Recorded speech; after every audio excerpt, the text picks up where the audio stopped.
You use what you call ancient wisdoms.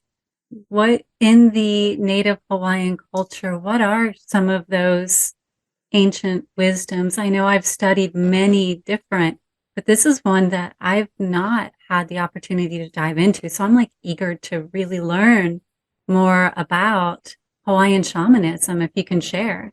Yeah, and I don't think and you understand this, and it's not just about the Hawaiian culture, but I think indigenous people in general, right? So this idea of it's funny because in our modern lives we think that we're discovering things. And the reality is that in a lot of indigenous cultures, the understanding of the wisdom was always there. And so one of the ways that I look at that and how I say it is it's ancient wisdom for living a modern life. And so it's bringing that idea of those pieces. And I think one of the things that we were talking about before this is where you were saying the words that some of the precepts or the concepts that I used for myself, which was the concept of lokahi, the concept of ha, the concept of pono, or aloha. You and I, so we had to talk about aloha. But it's those understandings of how do we, because those are all the basis for how we live our life. You know, lokahi is about unity, so it's about connecting to other people. Ha'a is about living in humility, so it's about how do I live a humble life, not from a place of being less than, because ha'a is actually about being assertive inside of my knowing of that while I am humble. So there's a difference between being humble and being arrogant, and where we stand inside of that.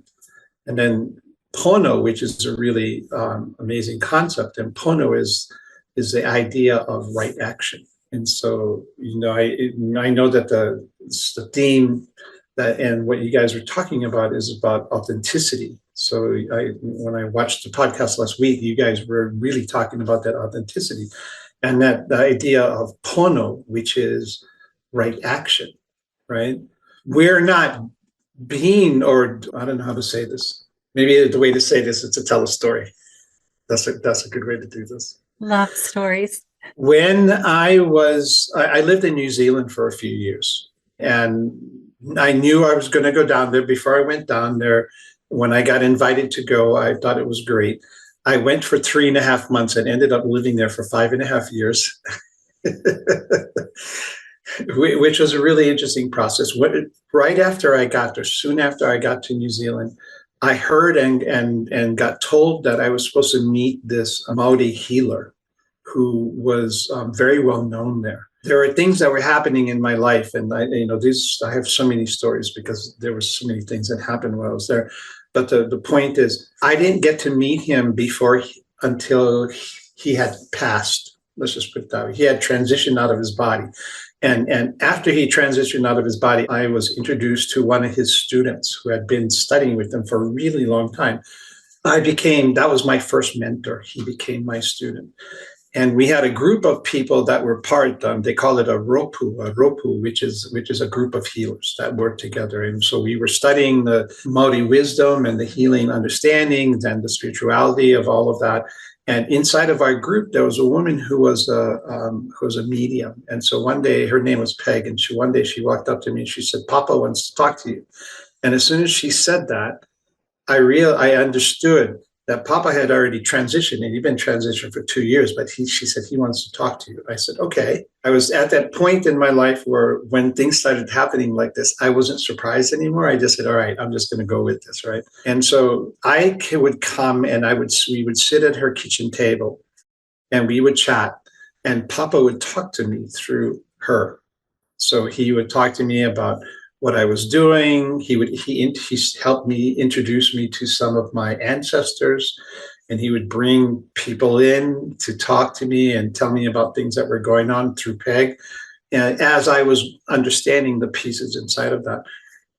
But he said something to me that really got me to look at what was going on. And one day he said to me, I had done a session with somebody a few days beforehand, and he called me on it Because as I was sitting there talking to me, he said, you know, you were working on this woman the other day, and you got to a place inside of your session where you saw this, and I don't remember exactly what it was, but you did this instead. And he said, why did you do that? And that was a point when I went, oh my God, he knew how I was feeling and what I was doing, and he was calling me on it.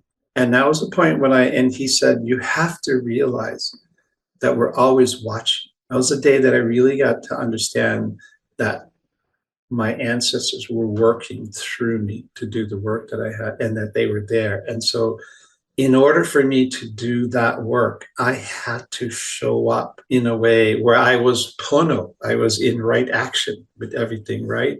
And not only that, but that integrity and that authenticity of that were in some ways defining the work that I do. And for someone like me, I feel the gift of that lineage. And I'll say not just here, the earthly lineage, but like the eternal lineage. But I am going to call out, because I've had more than one person say, isn't it creepy that they're always watching us? Like, that's so, what happens when we go to the bathroom? Are there beings that are watching us? Are there people who are watching? Like, I want to know that I can take a shower. So I want to kind of actually talk about that, because it is this beautiful gift, and it isn't anything that we should be afraid of or thinking that they're creeping on us and stalking us from the ether realm. So do you yeah, want to insight on that? it's not that way that with the stalking, because you have to remember that when in those realms, right, in those dimensional realms, and with the connections that we have with the teachers and the guides that we have, comes from a place of pure love. And so there is nothing demeaning or undermining about any of that. And so they're not looking at that the way that our earthly human minds would be thinking about it. Because when we think about that, that's where that thought is coming from. That thought is coming from this earthly human mind that says, well, wait a minute, you know, are they intruding on my privacy or anything else like that? And that's probably the farthest from what they're thinking about, because they're looking at us as the light being that we are. And what they're wanting is to be able to help us to be that embodiment of love, that embodiment of light, that embodiment of compassion and kindness, or whatever that is. And I've been called on it before many times, where I've done things that were not in alignment with that, and literally got my butt kicked for not paying attention, you know. So there is that piece. And then there's another part of this that to understand as well, is that they're not allowed to intervene in that way. They are there as guides, and yet they cannot intervene unless you're really making a mess of something and you're getting ready to put yourself in a very compromised or jeopardized position. And I've had that happen several times in my life, where I was about to get really hurt and literally felt the hand that moved me out of the way. And I always say this, and I said, I think my team had to work overtime to keep me here, because there are lots of things that I did in my life that, for all practical purposes, I shouldn't be here anymore, because of some of the crazy choices that I've made in the past. So to remember that they are here in that form of guides and guardians and your ancestors for your benefit.